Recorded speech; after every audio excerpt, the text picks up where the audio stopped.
Evening, Van Dyke. I hope this finds you well. I want to discuss with you this evening the role that Lady Macbeth plays. And I want to put to you that actually she isn't just this sort of temptress, this seductress that manipulates her husband into killing their king and therefore sending them onto this path of destruction and chaos. What I want us to actually start to consider is that we've become a bit lazy in that interpretation. It's very easy to do that rather than actually look at the idea of her devotion and why actually by the time we get to Act 5 she dies alone off stage with nothing more than a quick speech from her husband saying tomorrow, tomorrow, tomorrow. So I want to start with Act 1, Scene 5, which is the first time we meet Lady Macbeth. And I think when you're looking at it, we sort of, because we talk about unsex me here and we look at direst cruelty, we sort of forget actually that she's reading a letter from her husband and he's telling her about this prophecies that the witches have told her, and he finishes it in such a lovely, quite sweet way. He finishes it with, "This I have thought good to deliver thee, my dearest partner of greatness." He uses that superlative dearness, that sense there's an intimacy between them, that they do tell each other everything, that they are excited, that they celebrate together. And therefore when actually she responds with, "Glam thou art and cawdor, and shalt be what thou art promised," it's not about just the words of a female, of a woman, of a wife supporting her husband, of evoking that love that he's already presented in his letter. So instead of us originally going for that whole, it's her ambition, she wants to be queen, well, they do truly love each other, and do we not want that from our partners, that they support us and they show us that sense of devotion that we don't necessarily get from others? She's committed. She used the word promise. You are going to become it. I promise you, I'm going to help you. Do we not do that to the ones that we love? And yes, there is the argument, obviously. She goes on about his, I fear that he is full of milk of human kindness, that, I know you're full of ambition, but are you going to do it really? Is that not showing actually that she knows her husband very, very well? That she is an intelligent and thoughtful and sort of insightful character who understands the way that the most important man in her life is, and therefore is starting to consider how they're going to do it and questioning the reality of the situation in a way that maybe Macbeth doesn't. It does Macbeth sort of blindly and arrogantly sort of expect the pieces to fall into place. Think about the later scenes when he says, I cannot return the daggers, and she goes, well, give them to me. Look, my hands are of your colour. That idea of responsibility that he sort of abandons. The reality is if they were caught, they would be killed instantly.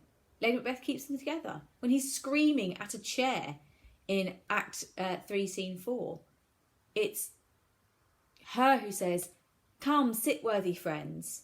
He is often thus. She gives her husband excuses. She gives him outs for the behaviour that he's showing, when ultimately they made a decision together and there is that choice to kill.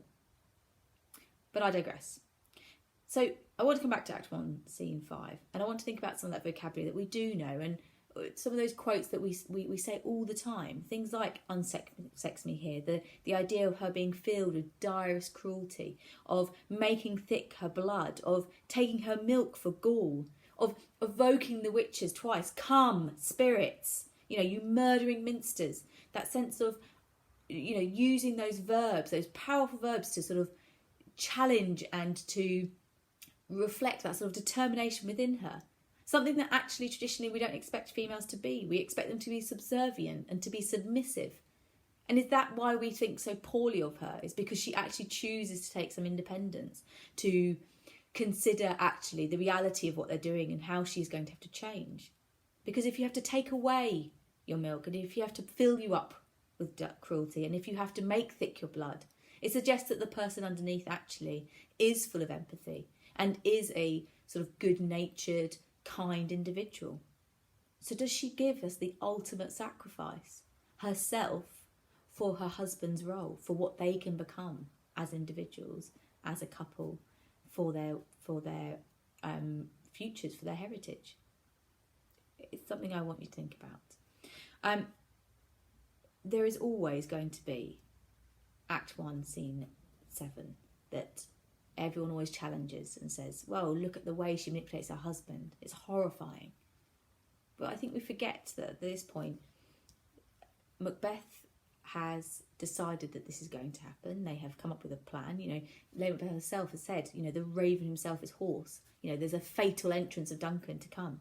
They have committed to this, to him becoming king, and to catch the nearest way to do so. And so when Macbeth comes out of that dinner and says, we will proceed no further in this business, absolutely she is shocked and frustrated by him, because he has made a choice, as she has, to give in to their ambitions and to give in to the witches, really. And already she has started to show that sort of sacrifice. So, you know, yes, absolutely, she challenges him. She gives him questions. Was the hope drunk? The idea of, art thou a man? Prithee, you know, why would you break this enterprise to me? She feels betrayed by him, because she has changed. She has put on an act, waiting for her husband to truly do the physical act, but she's looked at the logistics of it, and she's intelligent enough, and she knows the nuances of his emotion to know, yeah, absolutely, how to get her husband to act in the way that she wants him to. Are we not all capable of manipulating people? Do you not out there manipulate your parents and know which one to go to if you want to, I don't know, get out of your homework or to have a snack that you're not supposed to have? I think we overestimate her power in manipulating her husband, because ultimately, what does Macbeth say back? Prithee, peace, I dare do all that becomes a man. Calm down, woman. Really, that's the reality. Is he's sort of undermining her in some ways there. I am a man, I will do what it means to be a man. And on her last speech, that last horrifying image that we get that shows absolutely the level of dedication that she has to what they have chosen together to do, and talk about, you know, that sense of the boneless gums and the smashing of the skull against the wall of a baby that they have, you know, I have given suck. There is so much emotion sort of brought up within that sort of sense of grief that she has had in the past, that sense of her vulnerability, something that Macbeth even is shocked by, that she does this for the good of him and her. Now, she's not without going to get, you know, things from this. You know, we cannot overlook her and think that she is sort of some holy woman. But who of us are out there? And I think that's where it comes down to. We have to reconsider where women have been placed within sort of the Christian world. You know, on one side you have Mary, you know, mother of Jesus, told by God that she is going to have this son of God. You know, she goes to her husband, tells him, you know, she is dedicated, devoted, this maternal, caring character that is presented. And who do you get on the other side? Well, Eve. Eve gets us kicked out of the Garden of Eden. She is the one who gives in to temptation. The idea of knowledge that the snake leads up to her. But Adam didn't need to bite that apple as well. But he does. But instead, it is the idea that women are that ultimately start with the original sin, that we cause that, and the idea of blame that gets put on females for that reason. You are either holy and dedicated and pious and maternal and subservient, or you challenge, you want knowledge, you look for independence, you question things, and suddenly you're a seductress, suddenly you're manipulative. But surely she's just working things out. And so I think a lot of the time we see sort of Lady Macbeth being sort of paralleled with Eve, and that sense of all the blame lying on her, when Adam is very much part of that decision and very much able to be responsible for his own decisions and choices. And, you know, we do see that within the religious world.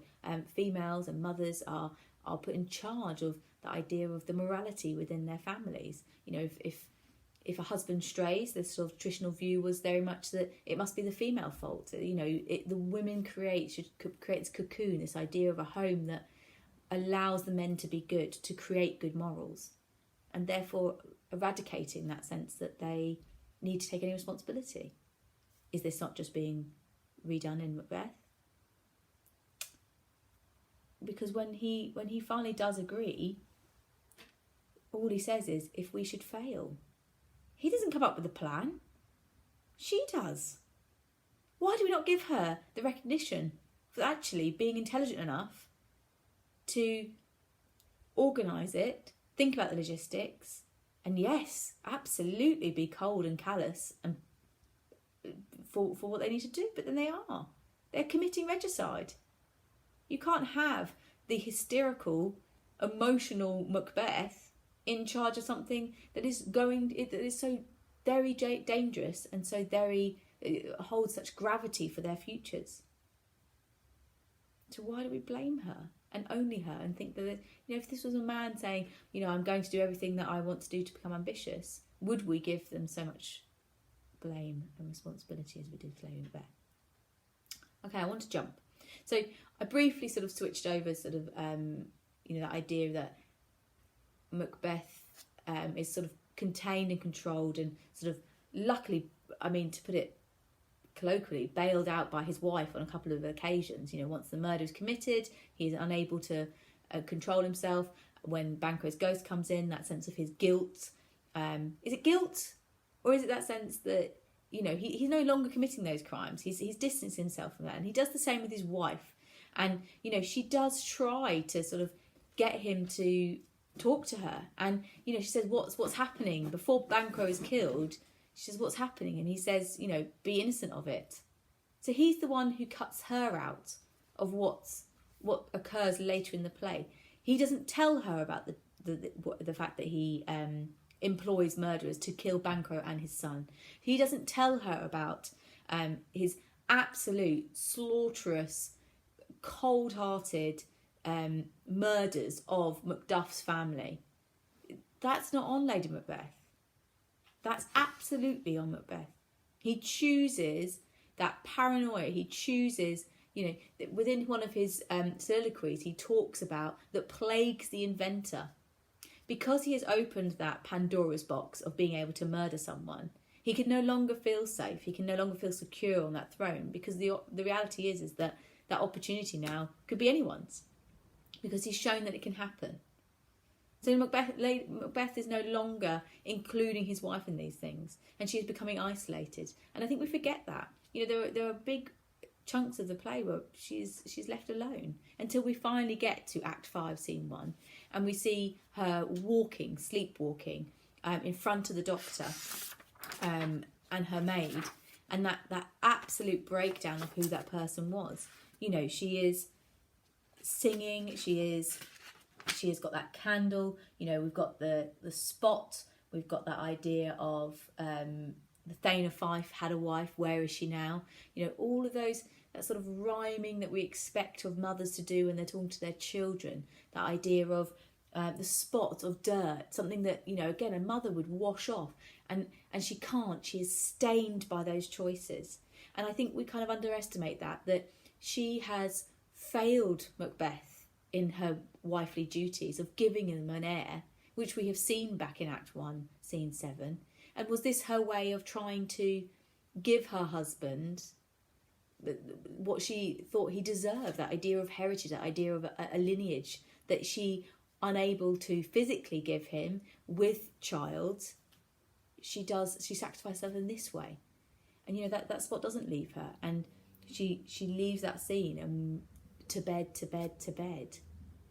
There is no more for her.